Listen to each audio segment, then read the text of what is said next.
Hi everyone. Today we're going to talk about a show that has no controversy whatsoever. Teen Titans Go, the bane of my existence. And I would like to start off this video by talking by one of my favorite Jokers ever, Jared Leto.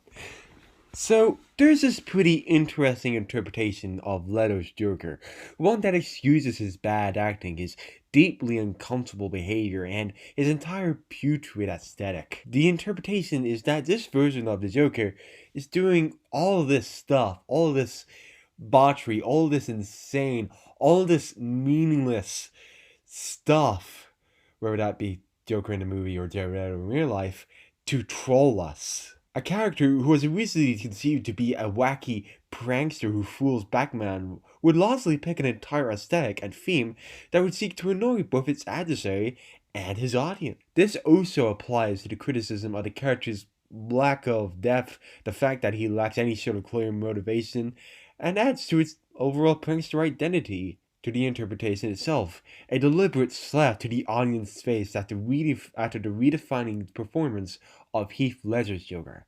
The Joker is annoying, prancing, and toying with us by giving us one of the most awkward, confusing, and forced Jokers we have ever seen. Most like how the actual Jared teased and annoyed all the other cast members by... I'm not saying that stuff, I'm just not. But how does this apply to Teen Titans Go? On the surface level, there's quite a comparison to be made, both for extreme, almost sanitized simplifications of much beloved superhero properties. That is more aimed towards kids. But TTG goes further than that, for its entire premise is based on flipping the concept of a traditional children's show on its head. The main thesis of this essay is that TTG refuses to conform to any kind of style or moral structure because its entire premise is based on that subversion of that model. And what we get from that is a confusing, questionable, almost Modern Family Guy-esque show. But in what way is Teen Titans Go subversive? To demonstrate this, let's observe the episode Parasite. In this episode, Starfire is infected with an alien wart that is gradually growing on her. The Titans are obviously freaked out by this and demand her to remove it because it is most likely very dangerous and unsanitary. Robin even proposes that it is an xenomorph-like alien that is growing to her and will spawn into a huge carnivorous monster that will eat them all. However, Starfire refuses to do so, claiming it to be just a friend, a nice visitor even. In this context, Starfire is presented as naive and unaware of the wart's harmful grotesqueness, very fitting for her character across multiple interpretations of both TV show and comics, with her attempts to hug and even kiss the wart, which are juxtaposed with some pretty gruesome shots of the wart. Images can be considered almost body horror-like for a kids' TV show. At first, this seems like a pretty good moral conflict. Should we prioritize the safety of others, even if that means violating their own wishes? A very real-world dilemma where courts have had to intervene because parents are denying their own children life-saving medical attention out of religious or spiritual beliefs. Or for a even more contemporary example, parents denying their children the vaccine for the COVID-19 and Omicron virus. But then something very weird happens when Robin takes matters in his own hands and decides to cut the wart off himself.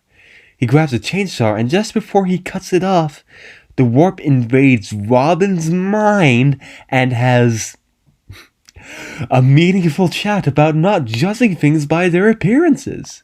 Here, there is a complete jump in what the episode is trying to accomplish, because it goes from simply being about one conflict to another without any real resolution or transition. This can be particularly jarring to many viewers, but what's even more awkward is the fact that the wart, as Robin predicted, turns out to be extremely harmful and even turns into a carnivorous monster. What's the intended message of this episode? You could argue that it does advise viewers to override the wishes of others if it means securing the safety of others. You could even argue that it states that things are often what they appear to be, such that things our assumptions are about things are just true.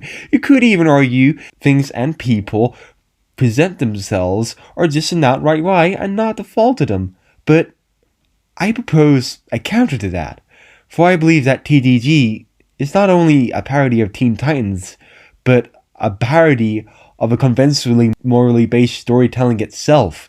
It doesn't want to be a show like Avatar, Ben 10, or The Legend of Korra, because its whole gimmick is taking the morals and structure that those shows would use and inverting them, twisting them.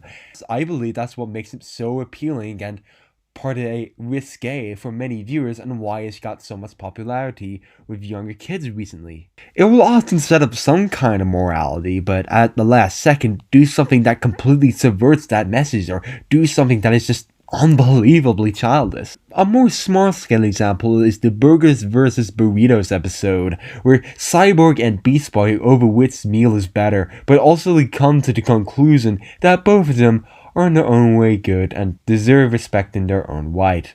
But the very last scene of the episode throws this message about understanding others when Cyborg BC yet again get in another fight about food, this time about pie and ice cream. A more overt example is the episode where Robin's sandwich goes missing.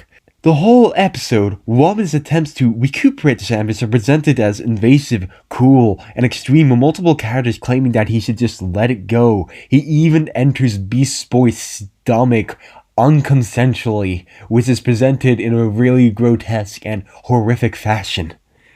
But not only does Robin's extremeness eventually find the sandwich, but the sandwich has somehow developed intelligence and intends to destroy the universe for...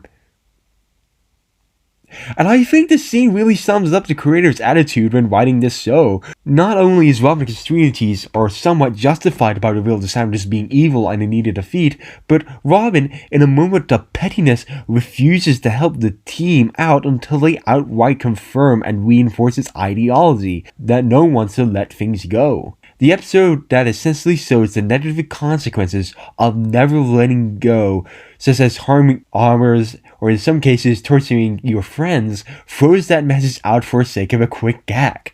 Not only does this destroy the moral framework that the episode built up, but it also suggests to the audience that all the awful things that Robin does is justified. These quick and out of nowhere resolutions are very common. You can locate them everywhere within the show. Beast Boy regains his connection to nature, but is anticlimactically eaten by Robin. The Titans become a very serious group akin to the Young Justice show, only to randomly and without explanation return to their usual wacky selves.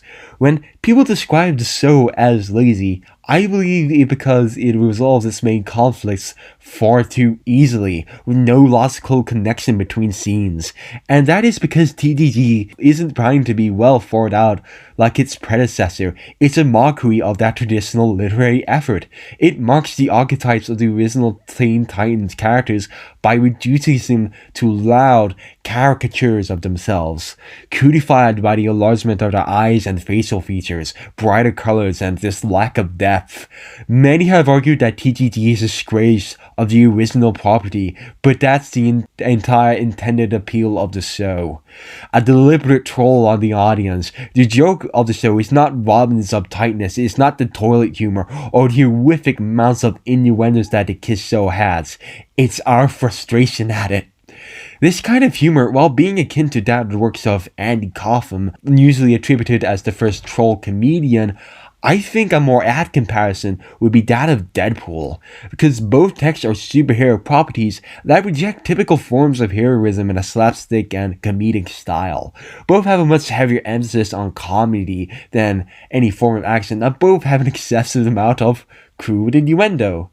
Yes, you could argue that the deathlessness of TDG and Jared Leto's Joker are the point, but should we really ever accept that as an excuse for a lack of depth in general? The fact that Jared's behavior is so uncomfortable for many viewers was 100% intentional doesn't automatically infuse it with depth, meaning, or further understanding. This intentional lack of depth doesn't really add any actual depth. It just wastes our time, and more importantly, my time. Teen Titans Go is sure infuriating to some, because when it's expected to be good or carry on the legacy of the previous, or receive helpful and incisive criticism from the fans, it laughs at them.